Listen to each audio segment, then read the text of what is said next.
before we actually talk to you about the papers, Lucy's here to talk about the newspapers this morning. Nice to see you. Hi, morning. We dragged you out of bed because when I asked you to do this, you said, James, don't be a fool. I'm like, what? And they went, bank holiday. So what's the most bank holiday thing that you're doing once we release you at 11 o'clock? It's actually incredibly stereotypically bank holiday. We're having a barbecue. I'm not off to Bridlington now. I mean, is it a veggie one or is it a full meat one? Actually, we do have a vegetarian, so yeah, it is half and half. There is veggie stuff being bought. Well, I'm open to new ideas and open to new things, so I'll come round for the veggie sausages. Okay, as long as you can guarantee that there's a meaty one as well. There will be, absolutely. That's fine. What time do you want me round? About 5-ish, is that all right later on? It actually starts at 3, doesn't it? No, it doesn't. It actually starts at 5. Right, so we'll talk to you about the papers. We've given you them this morning. Lucy Gorman was here this morning. More to come. And let me know, what's the most bank holiday thing that you're doing today? If it's like Lucy, who's in front of me now, having a barbecue later. Yeah. Is it the classic barbecue, you know, you've got the cool box with a load of ice in it and the cheap tinnies? We'll probably stick to the fridge. Oh, yeah, they invented the fridge, haven't they? They seem to work quite well. Oh, and then the other thing is you get the salad, which you then cover. Oh, we won't be having salad. Don't make friends with salad.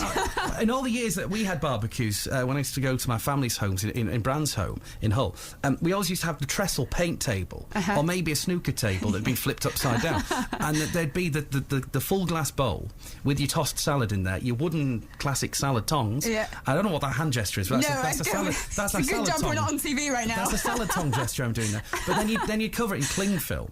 Yeah. So that the flies couldn't get onto it. Yeah. And then, of course, you underdo the burgers. Yeah, it's not me that does the cooking. I always have to check the guy that does the cooking whether it's actually cooked. I know what you mean there. Well, at least they've invented fridges since the last time I had a family fridges are definitely good. Keep these coming in. 81333. Start the message with the letters RH. We'll hear from Steve Bruce on the way very soon. His first interview since Hull City secured their future in the Premier League and secured a spot in Europe next season in European football. I cannot wait. Right, we've given you the newspapers. Is it very bank holiday-ish in the papers this morning? Yeah, kind of. I think we probably all kind of know the main stories. I've gone for stuff that you might not necessarily kind of pick out at first glance. The one to start with is not the most cheerful story ever, but it's the Stephen Sutton story. He is the 19-year-old, I believe, who is basically dying of cancer. He raised a lot of money. I think he's on about kind of just over 3 million at the moment. And last week, I don't know if you saw it, but he managed to cough up a tumour. Which is quite bizarre. I've never kind of come across anything like that before, but he managed to cough up this tumour and felt a lot better, and from going into hospital to kind of to die basically, he's now been able to go home, which is obviously brilliant. However, because it's had a lot of social media attention on Twitter and Facebook and stuff like that, of course Twitter can be a bit nasty at times, and a lot of people have kind of turned on him and said, you know, that they feel they've been conned, that they've been duped. Footballer Stan Collymore helped him raise money and then tweeted that kind of lots feel duped, and it's like, oh, hang on a minute. So it kind of interested me slightly because I'm a huge fan of Twitter. Yeah, and I find it interesting that of all people, Stan Collymore, who's been very public about abuse on Twitter. Yeah. Clearly his issue with Twitter is terrible. Yeah. And a fight that he's will probably have to continue fighting. Yeah, he would do that, and not so much that he's criticised it, but then it's the amount of followers stupidity that it brings out with people with far more naive views than Stan Collymore. Yeah, so I mean, I don't know, I doubt that was his kind of intention when he tweeted that, but yeah, I mean, he's obviously got a ridiculous amount of followers, and there's going to be people that pick up on that. So I guess kind of Stephen, bless him, he's got to go home, and all of a sudden he's kind of got all this stuff from Twitter about being conned, and I think he replied with, "Sorry to disappoint you. So you know I still have cancer. It's incurable. I hope that makes you feel less duped." I mean, I was about to say, when this story broke, I was in Spain. I was on holiday in Spain, and we just had 2 English-speaking news channels. The BBC, which I watched religiously. Of course. I refused to leave the hotel in order to watch the BBC. Absolutely. I wouldn't expect any less. And that one that sounds like Pie News. But both the channels, and particularly Sky, they did a lot on the story, and how particularly people like Jason Manford got behind it. Yeah. But ultimately, irrespective of what he's gone through in the last week, this is a young man who will not probably live to middle age. No. He probably won't live to his 20s, No. or certainly his mid-20s. But he's raised an awful lot of money for the Teenage Cancer Trust.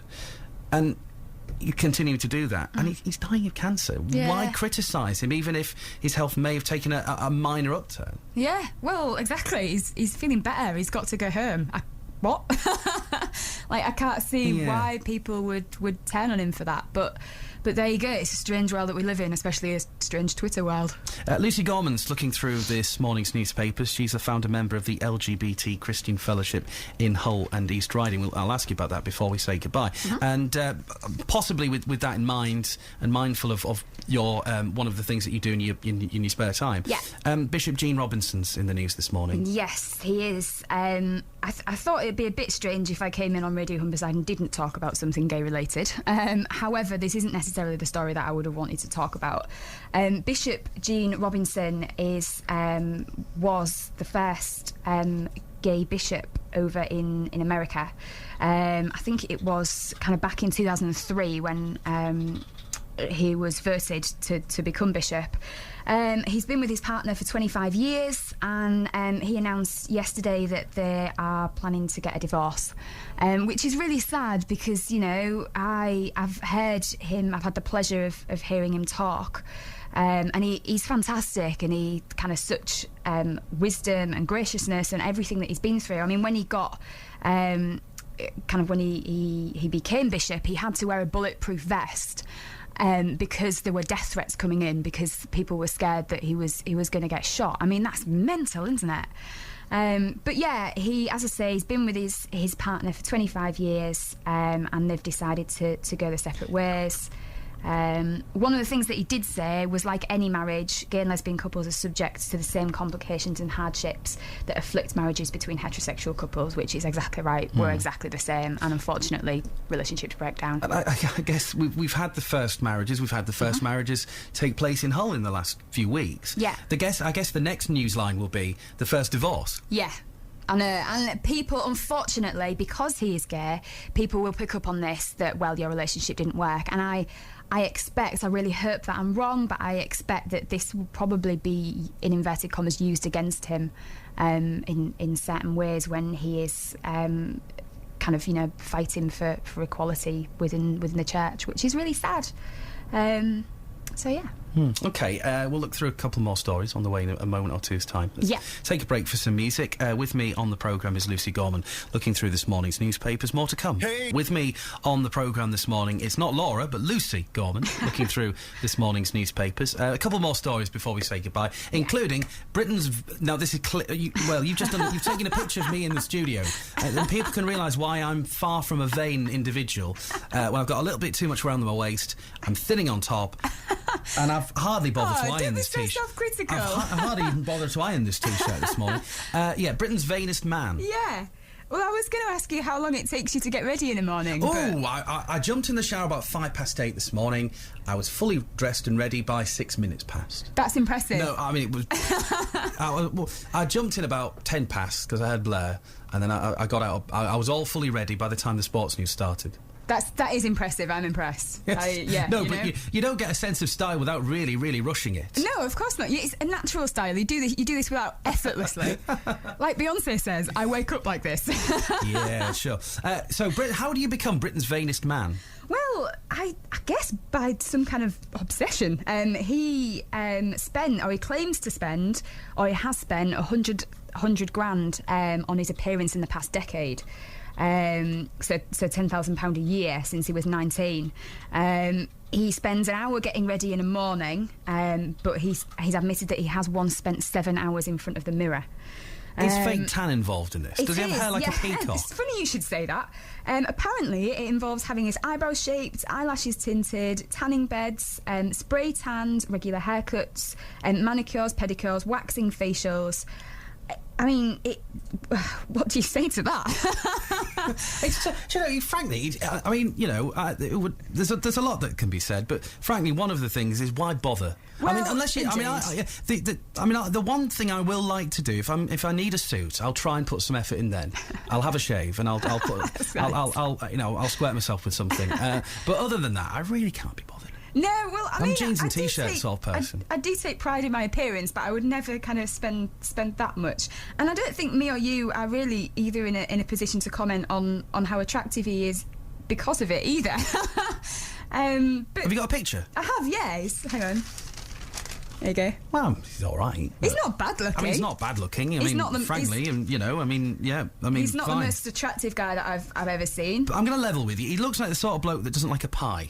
And for that reason, I'm not bothered. I would tend to agree with that. In fact, let's go with that. Yeah. You don't like pies, I'm not interested. And finally, one of the stories, a bizarre set of stories in the newspapers when vampire therapy is one of them.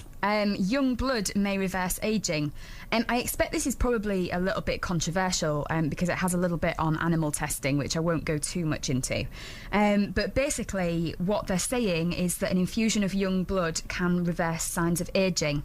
Now, I think as opposed to kind of moving on from our last article, it's more kind of like bodily function ageing, brain ageing, as opposed to skin ageing. But yeah, what they've done, they've tested it on mice and basically put younger blood from mice into older mice, and they found that it can kind of slow down effects of ageing on your organs and stuff like that, which is an interesting one. I don't really know much about blood transfusions and stuff like that as it goes, but I expect there's not an age range. I don't know if I didn't realise that there was. Frankly, I didn't realise that vampires were an actual thing. No, there is that. You go to Whitby knowing that the legend of vampires and Bram Stoker's at Whitby. You don't expect to see one pass you by, walk past you in the street. Vampire mice. I think that's quite an interesting concept also. Are they just not mice with bigger teeth? Possibly. I think mice have quite sizable nosses anyway. Yeah. So I wouldn't like to come face to face with a vampire mouse. Lucy, thank you very much for coming in this morning. No, thank you. Tell me about the last couple of weeks have been quite intense for you with your you've got a day job, but in your spare time you're involved, a founder member of the LGBT Christian Fellowship in Hull and East Riding. Yeah. First of all, a serious story from the last week. We had that story of the two men jailed for, I think it was a total of about 15 years in total. For pushing a man into the River Humber simply for being gay. I mean, in this day and age, an age of equality, an age when it's much more celebrated and welcomed, is that an isolated incident? I'd like to think it is, yeah. I think more than anything it probably highlights that we do have still so much work to do, not only kind of within Christian circles, which is what I'm most used to, but kind of in general society as well. I mean, homophobic language is still used in schools. You can pass a corridor of a school and you'll hear someone say, "Oh, that's so gay," putting a negative connotation on the word. It's just little things like that we need to get rid of and kind of raise awareness and understanding that that's not on, really.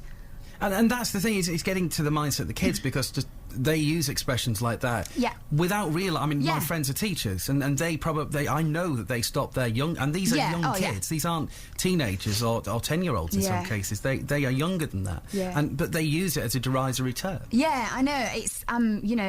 It's so common in language, and they probably, kids use it without even thinking. And to be honest, I'll put my hands up, I probably used it when I was younger without even realising what I was saying. And it's not just kind of homophobic language as well. There's kind of stuff towards kind of disability and stuff like that you just don't realise what you're saying and how harmful it could be to people listening or hearing. And finally, the LGBT Christian Fellowship, when's your next meeting? Yeah, next meeting is on the 24th of May. It's a Saturday afternoon. After our last meeting, we had Rachel Mann, who is a trans, lesbian, feminist, poet, priest in the Church of England. That's a long business card, isn't it? It is. And we had a brilliant turnout for that. Following on from that, next meeting's the Saturday the 24th. Excellent. Good to see you. Yeah, Thank you very too. much for coming in this morning. No, I'll see you Honestly, you've got this barbecue later on, which is, as you say, a very stereotypical thing to do for a bank holiday. But what you've got to do is you've got to get a bin, pour a load of ice in, and then get some really cheap some supermarket tinnies and stick it in. You know, barbecues are all about the bucket of ice and the cheap cans of. I tend to think it's more about the cold drinks. Yeah, that's why we've got a fridge. Really good to see you this morning. Thank you very much for coming in. Thanks.